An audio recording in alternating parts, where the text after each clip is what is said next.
眾朋友對講過之後，持續收聽持教規則，呢個禮拜新聞幕後，同大家來關心嘅係歐洲嘅政治焦點，提前強調係到英國嘅上議院理下對下議院之後，也通過了英國首相特蕾莎梅就正式展開里斯本條約廿四台歐嘅談判，做乜嘅為咗安外變化，稍後來有哪啲呢個特別關心嘅地方，見到節目地都為大家繞長度嘅。係談講台學共強行政的王慶之王教授您好。好，主持人好，各位觀眾大家好。謝謝老師再一次到我們節目裡面來，一起來關心這個英國要脫歐的後續的發展。那剛才我簡單跟觀眾介紹，之前我們在節目裡已經談到了，是不是這個協商需要經過國會的批准？現在下議院之後，上議院也通過。可是過程當中，我們知道原本上議院有堅持兩件事情，第一件事情就是有將近號稱400萬的這個歐洲的這些公民。他們有權利可以繼續在英國。另外一件事就是，是不是這個協商需要由上下議院，需要國會來批准？好像上議院怎麼一開始說要經過他們批准，現在好像又放棄這兩個原本他們堅守的這些要求，然後現在可以開始談判，是不是所有的脫歐障礙都一掃而空了？是。好，那其實事實上，我們知道，去年這個英國首相特蕾莎梅上任之後，其實外界其實對他的這個脫制非常不看好，認為說好像非常困難，特別是這個假設這個議案要通過議會，特別是像上議院和下議院的辯論，那有可能會這個有一些波折產生。那不過非常幸運的，其實他可以在今年3月31號之前可以履行他的脫歐時間表。那其實最主要的原因呢，就是在於這個上下議院其實他們都同意這個授權這個英國首相這個美意，然後他有這樣的這個脫歐的權利，然後這是非常不容易的。不過剛剛也提到說，其實過程其實還蠻多波折。那特別是在這個下議院通過之後，這個把這個議案脫歐議案送到上議院的時候，就像主持人剛剛提到說，其實上議院2次的這個就否決它，然後還附加了這個一些修正案。那但是呢，根據英國憲政的傳統，其實英國最重要的權力是放在英國的下議院。那因為這是在這個英國這光榮革命1688年以來建立的憲政秩序，就是這個我們常這個笑說，其實英國的民主是1/3的民主，因為英國的議會主權是包括這個沒有經過選舉產生的君主，還包括還有不是選舉產生的上議院，還有包括經過選舉產生的下議院產生。所以其實英國的下議院其實它的權力是最大的。所以剛剛提到說，其實上議院雖然他們2度否決這個脫歐法案，但是最後呢，他們還是這個和下議院協商之後，他們願意尊重下議院，是因為下議院權力其實是高於上議院的，所以他們也能夠對這個政治現實予以妥協，然後最後還是進行這個同意。那所以也凸顯出這個過程其實是非常的這個非常不容易。那接下來呢，是不是已經有比較明確的時間表，我們可以有所預期？是，其實在那個今年初，其實英國的首相這個梅意他就發表了這個英國的脫歐白皮書，那裡面呢就非常明確的寫到英國脫歐的時間表。那首先呢，就是他們要在這個今年這個就是3月，就這個月月底之前，然後啟動脫歐，然後之後呢，他們會和歐盟進行協商。那這個如果順利的話，他們希望在2018年這個秋天之前，這個和歐盟達成這個協商的協議，然後之後把這個協商的協議，然後送到這英國的議會進行審查。那如果通過之後，然後再這個交由歐盟這個歐洲理事會，還有包括歐洲執委會，還有歐洲議會的討論和批准，然後最後最順利的話，可以在2019年的3月，然後確切的完成脫歐。那當然不知他們的時間表，那可能過程中如果萬一有些協商不順利，或者說下議院再度的否決它，那肯定會造成最後脫這個最後可能是功敗垂成。那不過也剛剛也提到說，其實在最順利的話是2019年3月可以這個進行脫，但是就是2年的時間。對，2年的時間，就按照這里斯本條約50條的規定。然後，但是這個條約裡面也有提到說，就是假設這個最後呢，如果這個大家談判就還沒有談完，其實還是可以進行時間的延展。那不過呢，必須獲得就歐盟27個會員國全體一致的同意。然後，但是還有另外一個我覺得還蠻有趣的這個問題，就是說，那有人好奇說，那個脫歐過程中，那假設英國反悔的話呢，它可不可以停止脫歐？那其實這是也非常有趣的問題。那其實根據里斯本條約50條裡面，它並沒有詳細寫到這個部分。好，但是其實我之前在英國商業，我訪問過這個撰寫這個里斯本條約50條的這位就英國前駐歐大使。那其實他一提到說，他說這個條約裡面雖然沒有寫，但是他是可以，他認為是可以的。那所以這個也在目前在脫歐的辯論中，其實也變得非常有趣的議題，就是說這個里斯本條約的50條，其實实它是可以有这个空间允许一个会员国，如果它拖到一半，如果它反悔，它想停止，其实是可以的。对，那是我觉得非常有意思，所以造成这个脱欧过程中，其实变数是非常多的。OK， 老师，那你刚才讲到27国，反而让我想要进一步了解。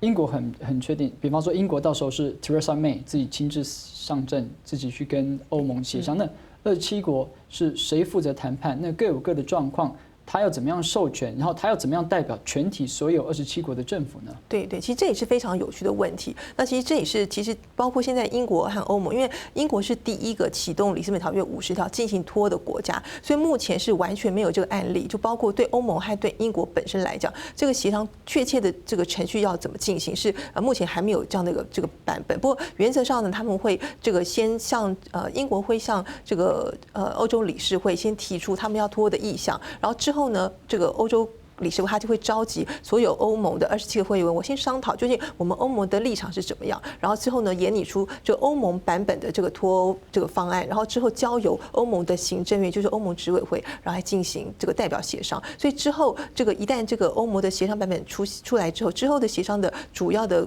这个负责的机构是欧洲执委会。那目前欧洲执委会里面，他们也设立一个专门和英国这个谈判脱欧的这个谈判官，所以是由他来主导，然后看英国来做协商。所以之后会由这个谈判官还有包括英国彼此之间来进行协商，是主要的这个协商的舞台在这边。但是因为我们知道欧盟有很多会员国，所以有时候还会有一些这私下的，比方说英国和其他几个国家单边或是这个双边的一些私下谈判，其实是的确是会有可能。不过主要的舞台，我相信会是在欧盟，因为它是要离开欧盟，所以主要的重要的会议的举行可能会是在这个欧盟的布鲁塞尔。那我能不能这样子，照老师的分析，在这个脱欧的公投之前，主动权看似球还在英国的手上，接下来主动权反而就在欧盟执委会的手上？是的。那在这个过程当中，英国的国会还能扮演什么角色吗？其实这是非常重要一个问题，因为其实英国这一次脱欧其中最重一个原因就是希望他们拿回议会的主权，所以英国任何重要的法案或是政策都应该要经过英国议会的同意。那但是在整个英国脱欧的过程中，那究竟这个如果假设刚刚您提到说可能发球权都是在欧盟的话，那不是对英国的利益还有就非常大的损伤嘛？所以这也是英国在整个脱欧过程中，包括像这个去年卡梅隆下台之后到这个目前，那其实他们一直在讨论说，怎么样能够在整个脱欧过程中，其实能够增加这个英国议会的这个扮演的角色。那包括说有可能这个有些重要的这个协商。像刚刚提到说，就是上议院他有提到修正案，就是说，就未来最后的协商版本，它必须还是要通过下议院的审查。那如果不通过的话，这个等于是白协商了，对。但是有些人也还是提出很多质疑，说那这个协商过程中，我们不能等到最后协商版本都出来，我们再来讨论，是不是在整个过程中还可以增加这个英国议会这个在英国和欧盟协商过程中它的一些这个审查的一些能力？那这也是英国目前这个议会他们非常关切的，所以他们也希望多举行或是多举行下院应该多举行一些有关这个英国脱欧程序的一些这个辩论，还有包括这个英国这个首相梅伊，如果他和欧盟达成什么样共识的时候，其实他都应该要这个知会议会，然后同时让这个议题在议会进行辩论，他认为是比较好的。老师讲到，如果到最后的结果，我刚才听到您提到说，其实它是可以在超过2年，它可以延长的。那跟我之前在收集资料过程中看到一个点，我不知道是不是有所冲突，因为我记得他是说，在2年之内，如果谈判未果，是不是可以视为英国就正式脱欧了？是。那这样子不就跟对。那个是有所冲突。对，其实事实上，它根据这个里斯本条约50条，它是说，就2年的期间是这个像一个这个 deadline。那假设如果双方谈判是破局的话，那就没有得谈了。就是比方我报告时间超过几月几号没交，那你就是这个报告你就是没有这一刻你就没拿到嘛。对，就如果破局是这样，但是如果没有破局，双方还有共识，我们还可以继续谈下去的话，那个时候就要必须进行这个时间的延展。对，就如果没有破局的话，就是还可以进行延展，然后整个27个会员国，还包括英国，他们同意说没有关系。我们虽然很多部分，比方说贸易的部分，那个姿势体还没有谈完，那我们还让你再做延长，这样，所以是可以。但是如果在过程中，如果双方就不欢而散，就是没有任何的deal达成的话，那2年时间一到，他就丧失了会期。所以很有可能在2019年3月，英国就是因为谈判未果，所以他就被视为是不是欧盟的成员。对，像英国的这个首相 Theresa May， 其实他在今年初提到的英国脱欧白皮书里面，他也提到很多这个英国想要拿到这些利益。不过他最后他也提到这个英国的底线，就是说，假设欧盟你们不对我们让利，或是这个答应我们保护我们一些重要的国家利益的话，那我们即使没有那个 deal 他们也是可以接受的。他说，如果是一个坏的 deal， 坏的这个协商的这个最后的协议，他们还不如说他们没有任何的协议，他们就干干净净就脱欧这样。所以他们这个立场其实也还蛮清楚的。在上议院通过之后，我刚好在看这些新闻的整理，我听到一个访问的内容，让我有一点点的意外，或许老师可以提供我们一些参考的看法。就是说，在这个在野党最大在野党这个工党 Jeremy Corbyn 工党的这个党魁，他就讲说，身为在野党，我们会持续的监督政府，然后会不放弃为欧盟的公民争取权益。那我就不理解说，他身为一个英国的国会议员，然后他是一个英国的政治人物，但是他在英国的境内争取的却是欧盟公民的权益，那不是跟英国政府有一点在唱反调吗？是好，那其实您的观察也是非常有趣的观察。那其实这也是这一次整个脱欧工程，特别是在上议院辩论的时候非常重要的一个这个发展。那就是刚提到说，其实上议院他们之前呢曾经否定这个英国政府的脱案，然后希望说他加一个重要条款，就是未来的所有的英国和欧盟的协商，其实必须要保障这个欧盟公民在英国的权利。那目前呢，大概就有快要近400万的就欧盟的这个公民是在英国生活。那这些人呢，可能是这个英国人的朋友，或是家人，或是他们的同事。那他们的权利是就像英国人一样在这边生活。那假设呢，如果他们的权利没有办法获得保障的话，那让他们说走就走，其实是非常这个不人道的，是违反人权的。但这一点也是英国想要脱欧很重要的原因之一，他就是不想要接收过多消耗他 NHS、消耗他社会福利，然后抢走他们工作机会的这些欧洲人，这不就是矛盾之处吗？其实这也是这个双面刃，因为就感觉上好像太多的移民其实抢了我们工作，可是事实上这些移民其实不可否认的，就英国本身，因为他们也会能够体会，就是其实那些人其实是帮助他们英国的经济还有社会的发展，然后这是就等于像双面刃一样。那不过这出现这种人权的这个议题，就是这些人他可能已经在英国可能工作或是生活一段时间，那如果他们说走就走，那好像就把他们踢走的感觉，是这个非常非常违反这个政治正确。那所以这个部分其实在英国也引起很多讨论，因为如果假设真的要脱欧，其实最迫切的问题就是可能就是这些人，因为他们面临着他们可能要离开，那可能也会对英国的经济或是英国正常生活的运作会造成影响。那所以在这个刚刚提到说这个英国首相梅姨的脱欧白皮书里面，其实有对这个部分，他希望这未来一旦马上开启英国和欧盟的协商的时候，他希望和欧盟先达成一个先行协议，先就这些人的权益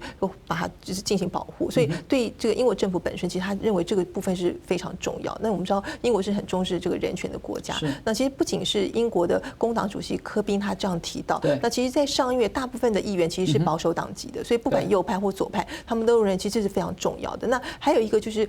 在道德上，他们认为说，其实英国政府不应该把这些人当作人质，好像说为此跟他要挟，说好像如果你不保障这些，对，你不保障我们英国人在欧盟利益，那我们就也不保障你们的利益。可是这样讲的话，其实是这个非常伤人，而且是非常违反这种民主人权的价值。所以我觉得这一次非常有意思，是上院还特别把这个部分把它拿出来这个提到，是因为它这是非常急切、非常迫切的一个议题。OK。新闻上半场，王教授针对英国立下上议院通过做的正式启动里斯本条约，按详细分析，是对上议院通过前一年，苏格兰民主党的主席 Sturgeon 也宣布讲，佢哋过100%脱离英国是苏格兰脱离的公投，到底为对了解跟提出的原因系乜嘢？先嚟睇下呢一節狀態。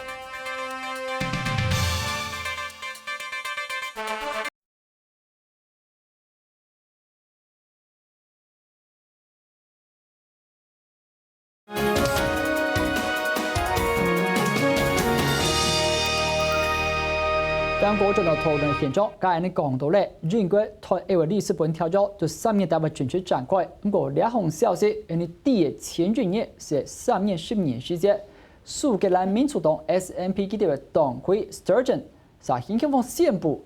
蘇格蘭過100%脱離嘅公投，時間係對英國正式脱離歐盟之前的幾十年。老師，我們很好奇的是。Sturgeon 又出招了，那才刚公投失败没多久，那现在他又说在08年或18年或者19年的时候要再办一次独立公投。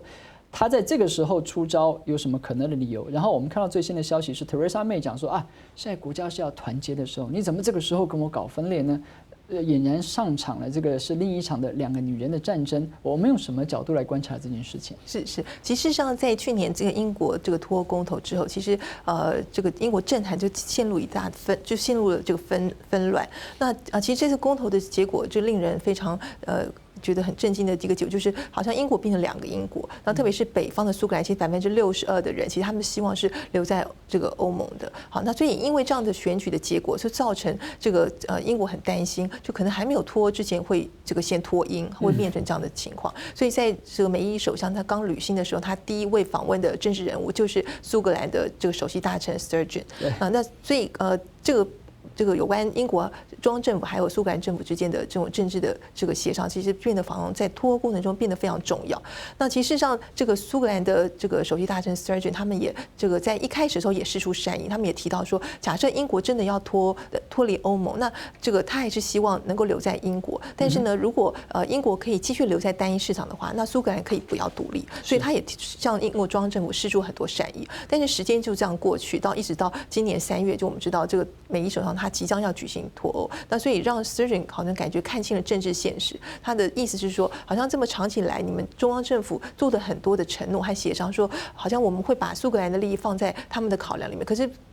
是最后结果是完全没有，因为梅伊采取的是硬脱欧，是跟这个苏格兰想的说好像保留单一市场是完全不一样的。所以他在这个英国这个首相梅伊要宣布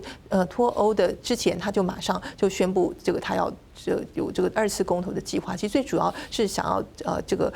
能够借此，然后再希望和英国中央政府再多要求一些权利，因为他认为如果再不提的话，可能就来不及，因为最后一旦脱欧，那可能就真的按照硬脱欧的方式去走，那完全不是苏格兰想要的。所以他觉得在这个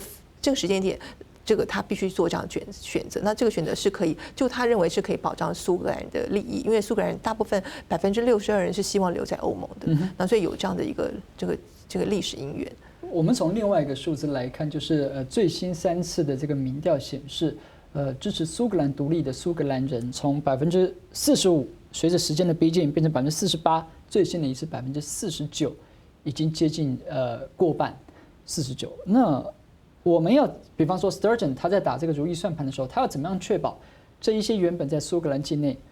就像老师讲，62%是反对英国脱欧的这一群人，要怎么样把这样硬脱欧的反对意见成功的转化变成是支持苏格兰独立、支持公投的意见？这件事情难道因为 Sturgeon 已经之前虽然不是他领导这个 SNP， 但是苏格兰已经失败过了，他有什么把握可以确保这2件事情可以这么顺利的进行下去？是好，其实这也是对 Sturgeon 来说，其实也是一个非常困难的一个挑战，因为我们知道，其实根据民调显示，其实目前好像真的是好像更多的人会支持这个苏格兰独立，那所以这个